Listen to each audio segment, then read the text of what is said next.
What do you guys think? This might be my hand. I'm not sure. This is actually a very drawing I made in art class when I was 5 years old in kindergarten, and now I'm in 9th grade. Wow, that's impressive. But can you tell me what exactly is in my hand? It's obvious. It's coloring and writing the letter A. Back then, when we had just entered kindergarten, we knew nothing about writing and reading.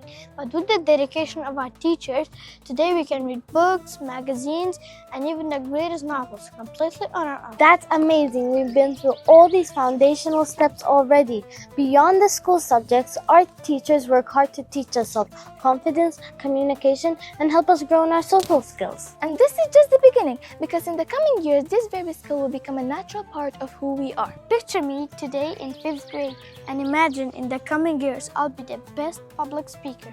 Guys, don't you think we're truly lucky to have been FAM students all the way from kindergarten until now? Absolutely, because here nothing is impossible. We always have the opportunity to become whatever we want to be. Here, the only thing you should ever dream about is greatness.